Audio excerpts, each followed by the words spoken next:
अरे निशा बहू, तुम किस लिए रो रही हो? तुम्हारा बेटा जब से गया है मेरा दिल भी नहीं लगता। तुम इतनी परेशान मत हो, मैं हूं ना तुम्हारे साथ। मैं भी तो अकेला हूं। तुम अपने कमरे में होते हो, मैं अपने कमरे में अकेली रहती हूं। तुम परेशान मत हो, आज के बाद हम दोनों एक ही कमरे में सो जाएंगे। हम दोनों एक कमरे में तो सो जाएंगे, लेकिन तुम तो कुछ भी नहीं कर सकते। मेरी प्यारी बहू, तुम जब मेरे पास रहोगी तुम अपने शौहर को भी भूल जाओगी। अगर इस तरह तुम मेरी मदद करोगे तो मैं तुम्हारे पास रहती हूं। अभी इस तरह बातों से टाइम जाया मत करो, जल्दी से मेरे पास आ जाओ। रात तुमने ऐसा क्या खाया था जो इतनी देर लगा दी? इतना टाइम तो नौजवान भी नहीं लगाते। रात थोड़ी मेरी तबीयत ठीक नहीं थी। आज रात तुम देखना, दिल्ली का एक बूढ़ा आदमी भूपेंद्र सिंह अपने बेटे राहुल को रुखसत कर रहा था। राहुल को ओमान में नौकरी मिल गई थी। वापसी पर राहुल ने अपनी खूबसूरत बीवी निशा को अपने बाप के हवाले कर दिया। भूपेंद्र सिंह का चेहरा खुशी से चमक रहा था। राहुल ने बीवी का हाथ पकड़कर कहा, बाबा निशा का ख्याल रखना, वह बहुत संवेदनशील है। भूपेंद्र सिंह ने मुस्कुराते हुए जवाब दिया, बेटा फिक्र मत करो, मैं निशा बहू को अपनी बेटी की तरह प्यार करूंगा। राहुल ने निशा को गले लगाया और रेलवे स्टेशन की तरफ रवाना हो गया। निशा अपने ससुर को चाय पेश कर रही थी तो भूपेंद्र सिंह ने कहा, बहू निशा, यहां आकर मेरे पास बैठो, मुझे तुमसे कुछ कहना है। वो बोले, बता तो नहीं, क्यों? लेकिन मैं इन दिनों बहुत तन्हा महसूस कर रहा हूं। मैं चाहता हूं कि कोई मेरे साथ रहे, मेरी तन्हाई दूर करे और मुझे खुश रखे। मेरा ख्याल है कि मुझे दोबारा शादी कर लेनी चाहिए। निशा ने धीरे से कहा, पापा अब क्या बात कर रहे हैं आप? मैं तो यहीं आपका ख्याल रखने और आपको खुश रखने के लिए हूं। आप जो कहेंगे मैं वही करूंगी। भूपेंद्र सिंह के चेहरे पर मुस्कान फैल गई। वह उठे और धीरे धीरे अपनी बहू निशा के पास बैठ गए। उसने निशा के कंधे पर हाथ रखकर कहा, अच्छा निशा बहू, देखते हैं तुम मुझे खुश रखने के लिए क्या कर सकती हो। निशा ने हल्की सी मुस्कान के साथ कहा, पापा जी जल्दी क्या है, अब हम दोनों इस घर में अकेले हैं, मैं आपको रात को एक खास तोहफा दूंगी। यह कहकर वह निशा चाय का बर्तन उठाकर किचन में चली गई। भूपेंद्र सिंह उसकी कमर को देखकर मुस्कुरा रहा था। अब वह अक्सर छुप छुप कर निश की तरफ देखने लगा। जब वह झाड़ू देती, कपड़े धोती या घर का काम करती तो वह कहता, निशा बहू दुपट्टा उठा लो, काम करने में आसानी होगी। भूपेंद्र सिंह की नजरें शिकारी की तरह उस पर जमी रहती थी। एक रात वह धीरे धीरे अपने कमरे से निकला और निशा के कमरे की तरफ पड़ा। निशा आईने के सामने खड़ी थी। उसका दुपट्टा धीरे धीरे कंधे से फिसल रहा था। अचानक कदमों की आवाज सुनकर निशा चौंक गई। घबराते हुए पीछे मुड़ी और बोली, पापा जी आप क्या हुआ? आपको किसी चीज की जरूरत है? भूपेंद्र सिंह आगे बढ़ा, लेकिन अचानक उसका पांव फिसल गया। क्या शायद उसने जानबूझकर गिरने का बहाना बनाया? वो सीधा निशा की बाहों में गिरा और दोनों बेड पर गिर गए। निशा का दिल तेजी से धड़कने लगा। वो घबरा कर उठी, कपड़ा ठीक करते हुए बोली, पापा जी यह क्या था? भूपेंद्र सिंह ने धीरे से कहा, बहू मुझे माफ कर दो, मेरा पांव फिसल गया। निशा के दिल में तूफान उठ रहा था। वो जल्दी से बोली, पापा जी आप अपने कमरे में जाइए, मैं दवाई लेकर आती हूं। और वह तेजी से कमरे से निकल गई। जब निशा अपने पति राहुल से वीडियो कॉल पर बात कर रही थी तो उसकी आवाज में वही पुराना प्यार और नरमी थी। वो अपनी बातों से राहुल को हंसाती, कभी नए कपड़े पहनती, कभी वीडियो बनाकर भेजती, हंसते हुए उसे चूमती और दिल की बातें करती। लेकिन उसे क्या मालूम कि भूपेंद्र सिंह खिड़की के पीछे से यह सब देख रहा था। उसकी आंखों में हवस की आग भड़क रही थी और चेहरा गुस्से और जलन से लाल हो रहा था। वो खामोशी से वहां से हट गया। अगले दिन निशा अपने कमरे में मोबाइल पर मशगूल थी कि अचानक बाहर से किसी औरत की हंसी की आवाज आई। वो हैरान हुई और फौरन बाहर निकली।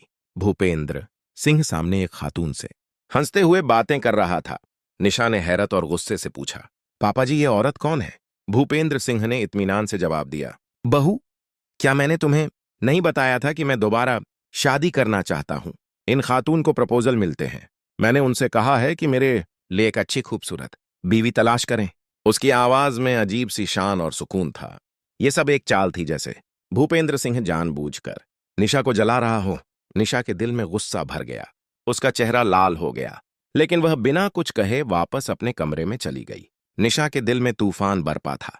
वो नहीं चाहती थी कि भूपेंद्र सिंह दोबारा शादी करें, क्योंकि वो भूपेंद्र सिंह की बेहिसाब दौलत और जायदाद के बारे में सोच रही थी। अगर भूपेंद्र सिंह की शादी हो गई तो सारी दौलत नई बीवी के नाम हो जाएगी और निशा के हाथ खाली रह जाएंगे। यह खौफ उसे राज की खामोशी में भूपेंद्र सिंह के कमरे में ले आया। दूध का गिलास हाथ में लेकर वह दरवाजे पर दस्तक देने लगी। भूपेंद्र सिंह बेड पर लेटा हुआ था। उसके हाथ में एक पुराना खत और कुछ तस्वीरें थी जिन्हें वो गहरी सोच में देख रहा था। दरवाजे की आवाज सुनकर उसने फौरन खत और तस्वीरें तकिए के नीचे छिपा दी। निशा धीरे से अंदर आई। उसकी आवाज में अजीब सी नरमी थी। पापा जी, आप थक गए होंगे, क्या मैं आपके सिर की मालिश कर दूं? भूपेंद्र सिंह ने खामोशी से सर हिलाया। निशा ने जानबूझकर अपना स्कार्फ फर्श पर गिरा और मालिश करते करते धीरे धीरे अपना सिर भूपेंद्र सिंह के सीने पर रख दिया। भूपेंद्र सिंह के जिस्म में हल्की सी कंपी थी। उसने घबराकर कहा, बहू, यह क्या कर रही हो? निशा ने मीठी आवाज में कहा, पापा जी, मैं बस आपके दिल को तसल्ली दे रही हूं। मैं आपको खुश कर रही हूं। फिक्र ना करो, जब तक मैं यहां हूं आपको दूसरी शादी की जरूरत नहीं पड़ेगी। भूपेंद्र सिंह की आंखों में अजीब सी चमक आ गई। उसने निशा को बाहों में खींचकर धीमी आवाज में कहा, निशा बहू, अगर तुम मेरी ख्वाहिश पूरी करती रहो तो मैं तुम्हें सब कुछ दे दूंगा। मेरा माल, मेरी जायदाद रात गहरी हो चुकी थी। भूपेंद्र सिंह धीरे से उठा। उसके कदम खामोशी में हल्का सा शोर कर रहे थे। वह सीधा निशा के कमरे में गया और तलाश करने लगा। उसकी आंखें हर कोने में तेजी से घूम रही थीं, जैसे वह किसी गहरे राज की तलाश में हो। आखिरकार उसकी नजर अलमारी पर पड़ी, जहां फूलों का एक छोटा सा गुलदस्ता रखा था। भूपेंद्र सिंह ने उसे उठाया, हाथ में घुमाया और उसके चेहरे पर खौफनाक रहस्यमयी मुस्कान फैल गई।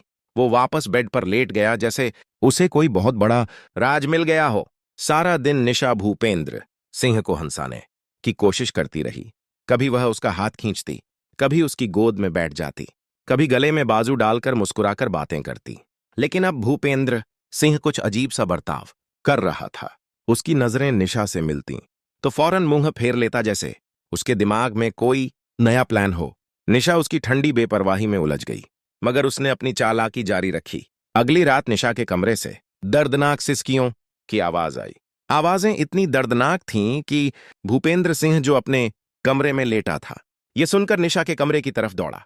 उसने दरवाजा खोला और घबराई आवाज में कहा, बहू, क्या हुआ? क्यों रो रही हो? सब ठीक है। उसकी आवाज में फिक्र थी, जैसे उसे पहले से अंदाजा हो कि कोई मामूली बात नहीं। निशा बेड पर बैठी थी। उसका चेहरा आंसुओं से भीगा हुआ था। उसकी सिसकियां और तेज हो गईं। उसने रोते हुए कहा, पापा जी, आपने क्या किया? मेरी जिंदगी बर्बाद हो गई। मैं नहीं रही। आपने मेरी इज्जत लूट ली है। उसकी आवाज दर्द और इल्जाम से भरी हुई थी। भूपेंद्र सिंह का चेहरा पीला पड़ गया। वो धीरे से आगे बढ़ा और बोला, निशा बहू, बताओ क्या हुआ? तुम ऐसी बातें क्यों कर रही हो? निशा ने आंसू पोंछे, मगर रोने की आवाज और तेज कर दी।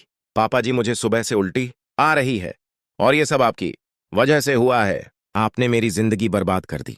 अब मैं दुनिया का सामना कैसे करूंगी? भूपेंद्र सिंह दंग रह गया।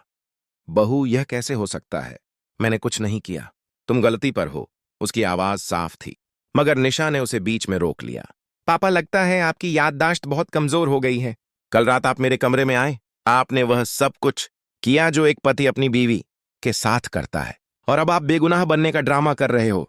निशा की आवाज आंसुओं से चीखों में बदल गई, जैसे वह पूरे मोहल्ले को जगाना चाहती हो। यह ड्रामा अब खतरनाक मोड़ पर पहुंच चुका था। भूपेंद्र सिंह घबरा गया। वो अचानक उठा, दरवाजे की तरफ देखा, फिर निशा की तरफ मुड़ा और धीमी आवाज में बोला, ठीक है बहू, ठीक है। तुम ठीक कह रही हो, लेकिन तुम फिक्र ना करो, मैं सब संभाल लूंगा। जो तुम कहोगी वही होगा। उसकी आवाज में कबूलियत की अजीब सी चमक थी, जैसे वह अपना गुनाह कबूल कर रहा हो। उसने आगे बढ़कर निशा के कंधे पर हाथ रखा और कहा, लेकिन इस राज की खबर किसी को ना हो, वरना हम दोनों बर्बाद हो जाएंगे। निशा ने आंसू पोंछते हुए सर हिलाया। लेकिन अगली सुबह घर में झलझला सा आ गया। भूपेंद्र सिंह घर में दाखिल हुआ तो उसके साथ एक खूबसूरत खातून भी थी, जिसने दुल्हन जैसा कपड़े पहना हुआ था। दोनों हंसकर बातें कर रहे थे। निशा ने यह मंजर देखा तो उसका चेहरा गुस्से से लाल हो गया। वह चीख कर बोली, पापा जी, ये कौन है? भूपेंद्र सिंह ने बड़े इत्मीनान से जवाब दिया, बहू, निशा ये मेरी बीवी है। मैं शादीशुदा हूं। आज से यह तुम्हारी सास है। निशा को सदमा लगा। वो सोच में डूब गई। मैं इसे खुश रखने को सब कुछ देने को तैयार थी, फिर इसने शादी क्यों की? उसकी आंखें गुस्से से भर गईं। वो नरम मगर सख्त लहजे में बोली, पापा जी, मेरे कमरे में आ जाइए, मुझे आपसे बात करनी है। वह तेजी से अपने कमरे में चली गई। भूपेंद्र सिंह कमरे में पहुंचा तो निशा गुस्से से पागल हो रही थी। वो बोली, पापा जी, आपने मुझे धोखा दिया। अब मैं आपको सच बताऊंगी। भूपेंद्र सिंह ने नरम लहजे मैं कहा बहू पागल मत बनो, पर मैंने इसलिए शादी की है कि यह औरत तुम्हारी सेवा करेगी। अब तुम्हें घर का कोई काम नहीं करना पड़ेगा, वो सारा काम करेगी। तुम और मैं सिर्फ एक दूसरे से प्यार करेंगे। यह सुनते ही निशा का गुस्सा ठंडा हो गया। उसके चेहरे पर इत्मीनान और खुशी की मुस्कान फैल गई। लेकिन निशा को क्या मालूम कि उसकी जिंदगी में एक बहुत बड़ा तूफान आने वाला था जो उसे तबाही के बहाने पर ले जाएगा। भूपेंद्र सिंह की नई बीवी दरअसल घर की नौकरानी से ज्यादा कुछ ना थी। वो निशा के पांव दबाती, सिर की मालिश करती और घर के सारे काम खामोशी से करती। निशा को लगा जैसे उसने भूपेंद्र सिंह की सारी दौलत और जायदाद अपनी मुट्ठी में बंद कर ली हो। मगर भूपेंद्र सिंह के चेहरे पर अजीब सी खामोशी छाई रहती। उसकी आंखों में छुपा गुस्सा और राज था, जैसे उसने कोई बहुत बड़ा राज पकड़ लिया हो। वह अब निशा से दूर रहने लगा था। उसकी आंखों की ठंडक और बर्ताव की बेपरवाही निशा को छूने लगी। उसे लगने लगा कि उसकी सारी हरकतें बेअसर हो गई हैं। भूपेंद्र सिंह की बेहिसाब दौलत और ताकत उसके हाथों से फिसल रही थी। एक दिन जब भूपेंद्र सिंह अपनी नई बीवी के साथ काफी वक्त गुजार रहा था तो निशा ने उन्हें तन्हाई में रोक लिया। उसकी आवाज में जहर था। पापा जी, ये क्या हो रहा है? आप मुझसे दूर क्यों रहते हो? आप अपनी बीवी को इतना वक्त देते हैं, क्या आपको वह वादा याद नहीं जो आपने मुझसे किया था? भूपेंद्र सिंह ने एक पल के लिए उसकी तरफ देखा और ठंडे लहजे में कहा, निशा, मुझे कुछ याद नहीं, जो चाहो करो, मैं अब तुम्हारी कोई बात नहीं सुनूंगा। निशा का चेहरा गुस्से से लाल हो गया। वह अपने कमरे की तरफ भागी, दरवाजा जोर से बंद किया और कांपते हाथों से राहुल को फोन मिला आया। उसकी आवाज सिसकियों और गुस्से से भरी हुई थी। राहुल, तुम जहां भी हो फौरन वापस आ जाओ। मेरी जिंदगी बर्बाद हो गई, मेरी इज्जत लूट ली गई। उसकी आवाज टूट रही थी। तुम्हारे बाप ने मेरे साथ वो सब किया जो नहीं करना चाहिए था। उसने तुम्हें जानबूझकर ओमान भेजा ताकि वह मुझे तन्हा पाकर राहुल के कानों पर जैसे बिजली गिर गई। उसकी सांसें तेज हो गईं। कांपती आवाज में बोला, झूठ मत बोलो। निशा ने गहरी सांस ली और ठंडी आवाज में कहा, राहुल, मैं तुम्हें सबूत भेज रही हूं, खुद देख लो। उसने मोबाइल उठाया और वो वीडियो खोली जिसमें वो भूपेंद्र सिंह के साथ कमरे में थी। उसका सिर उसके सीने पर था। वो वीडियो जो उसने छुपकर कैमरा ऑन करके रिकॉर्ड की थी, वो वीडियो राहुल की पूरी दुनिया तबाह करने के लिए काफी थी। उसने वीडियो भेज दी। राहुल ने वीडियो देखी तो उसका दिल फट गया, सांसें रुक गई, आंखों के सामने अंधेरा छा गया। कांपते हाथों से उसने निशा को दोबारा फोन किया। निशा, मेरी जान फिक्र ना करो, जितनी जल्दी मुमकिन हो सका मैं आ रहा हूं, बस थोड़ा इंतजार करो। निशा की यह बात सुनकर निशा की आंखों में उम्मीद की चमक जाग उठी। अगली सुबह घर बारूद के ढेर जैसा था। बस एक चिंगारी की देर थी जो सब कुछ उड़ा देगी। भूपेंद्र सिंह, उनकी अहिल्या और निशा नाश्ते की मेज पर बैठे थे। कमरे में गहरी खामोशी थी। भूपेंद्र सिंह के चेहरे पर सोच की तह छाई हुई थी। अचानक दरवाजे की घंटी बजी। दिल धड़कने वाली आवाज, निशा की सांस रुक गई। भूपेंद्र सिंह की आंखों में अजीब अजीब सी चमक आ गई, जैसे वह इसी लम्हे का इंतजार कर रहा था। घंटी दोबारा बजी। भूपेंद्र सिंह ने उठकर दरवाजा खोला। राहुल सामने खड़ा था। उसकी आंखों में गुस्से की आग और दर्द की चिंगारियां झलक रही थी। निशा उछलकर उठी और भागकर राहुल के गले लग गई, जोर जोर से रोने लगी। भूपेंद्र सिंह ने आवाज धीमी करते हुए कहा, बेटा, तुम यहां क्या कर रहे हो? सब ठीक है, तुम वापस क्यों आ गए? लेकिन उससे पहले कि वह वाक्य पूरा करता, राहुल फट पड़ा। उसने बाप का गिरेबान पकड़ लिया। उसकी आवाज गुस्से से कांप रही थी। आप बाप नहीं, एक हैवान है। आपने मेरी मासूम बीवी की इज्जत लूटी। मैं ना आपको जिंदा नहीं छोड़ूंगा। राहुल ने उसे जोर से धक्का दिया। भूपेंद्र सिंह जमीन पर गिर पड़ा।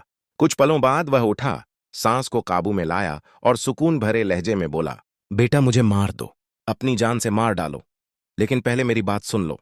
फिर जो सजा देना चाहो मुझे मंजूर है। भूपेंद्र ने जेब से एक पुराना मोहरबंद खत निकाला और कुछ तस्वीरें राहुल के हाथ में थमा दी। ये खत मेरे पुराने दोस्त ने भेजा था। इन तस्वीरों को देखो। तुम्हारी बीवी इज्जतदार औरत नहीं है और ये वह सच है जो उसने मुझसे छुपाया था। राहुल की आंखों में हैरत भर गई। उसने तस्वीरें देखी। निशा अजीब जगहों पर रंग बिरंगे कपड़ों में मुस्कुरा रही थी, जैसे वह किसी कारोबार की मल्लिका हो। राहुल का दिमाग घूम गया। जब मैं ओमान में था, निशा ने मुझे कितनी बार फोन किया था, कितनी वीडियोस भेजी थी, वो सोचने लगा। सिर्फ एक दो बार फोन, कोई वीडियो नहीं। भूपेंद्र सिंह मुस्कुराया। ठीक है बेटा, अब एक और खौफनाक राज देखो। वो उठकर कमरे में गया और थोड़ी देर बाद हाथ में वही खूबसूरत फूलों का गुलदान लिए वापस आया। ये फूलों का गुलदान नहीं बेटा, इसमें छुपा कैमरा है जो मैंने निशा के कमरे में लगाया था। भूपेंद्र सिंह ने फोन निकाला और वीडियो चलाई। राहुल की नजरें स्क्रीन पर जम गईं। वीडियो में निशा का कमरा था। रात की खामोशी, खिड़की से मध्यम रोशनी। अचानक एक जवान लड़का छुपकर अंदर आया। निशा ने उसे देखते ही गले लगा लिया। फिर दोनों बेड पर लेट गए। राहुल की सांस रुक गई। वीडियो में यह मंजर बार बार दोहराया जा रहा था। निशा और वह लड़का एक दूसरे में खोए हुए थे। भूपेंद्र सिंह ने ठंडी आवाज में कहा, बेटा, यह निशा इसी आशिक से बात करती थी। प्यार भरे मैसेज करती थी, भेजती थी और बहाना बनाती थी कि तुमसे बात कर रही है। मैंने जानबूझकर इस बेगैरत औरत से झूठा ताल्लुक बनाया ताकि उसकी हकीकत सामने आ सके। अगर वह इज्जतदार होती तो मेरे पास ना आती, मेरे कमरे में ना आती। पैसों के लालच ने उसे अंधा कर दिया था। फिर उसने एक और चौंका, देने वाला राज खोला और मेरी बीवी कोई बीवी नहीं, एक लेडी डॉक्टर है। जब निशा ने मुझ पर इल्जाम लगाया कि मेरा उससे अफेयर है तो मैंने इस डॉक्टर को झूठी ही बीवी बनाकर घर लाया। उसने निशा का टेस्ट लिया और साबित कर दिया कि निशा का प्रेगनेंसी का दावा झूठ है। यह सारा ड्रामा मुझे ब्लैकमेल करने के लिए था ताकि मेरी जायदाद हथिया सके। राहुल की आंखों में आंसू थे मगर चेहरा गुस्से से लाल हो रहा था। उसने मुड़कर निशा को जोर से तमाचा मारा। उसकी आवाज घर की दीवारों में गूंज रही थी। कुत्ते बेशर्म, तूने मुझे धोखा दिया। मैं तुझसे बहुत प्यार करता था। तुझे खुश रखने वो मान गया था और तूने मेरे साथ यह किया। निशा की जुबान मुंह में अटक गई। उसकी आंखें फटी की फटी रही, कहीं जैसे उसका सारा ड्रामा बर्बाद हो गया हो। विकास चिल्लाया, अब्बा फौरन पुलिस बुलाओ, इस औरत के हवाले करो, मैं इसका मुंह नहीं देखना चाहता। भूपेंद्र सिंह ने धीमी आवाज में कहा, बेटा नहीं, पुलिस बुलाएंगे तो घर और मोहल्ले की बेइज्जती होगी। हमें शोहरत नहीं चाहिए। बेहतर है कि यह अपने खोटे सिक्कों के साथ अपने आशिक के पास वापस चली जाए। कमरे में ऐसी खामोशी छा गई जैसे मौत ने रस्सी खींच ली हो। राहुल की नजरें बदल चुकी थीं। भूपेंद्र सिंह की ठंडी मुस्कान मुतमई थी और निशा बस बेबस खड़ी थी, टूटी हुई बर्बाद। भूपेंद्र सिंह ने आखिरी धक्का दिया, अपनी मर्जी की जिंदगी जी और मेरे घर से भाग जा। तेरा आशिक अपना कारोबार करे। मैंने तुझे इज्जत दी, तुझे घर में जगह दी, ये मेरी गलती थी। निशा फर्श पर बैठकर राहुल के पांव पकड़ने लगी। राहुल, मुझे मत छोड़ो, मुझे माफ कर दो, मैं तुम्हारी बीवी हूं। राहुल ने ऊंची आवाज में 3 बार कहा, मैं तुझे तलाक देता हूं, तलाक देता हूं, तलाक देता हूं, और निशा को धक्के देकर घर से निकाल दिया। दरवाजा जोर से बंद कर दिया। फिर राहुल ने अपने वालिद भूपेंद्र सिंह को गले लगा लिया। उसकी आंखों में आंसू थे। पापा, मुझे माफ कर दो, मुझे हकीकत का इल्म नहीं,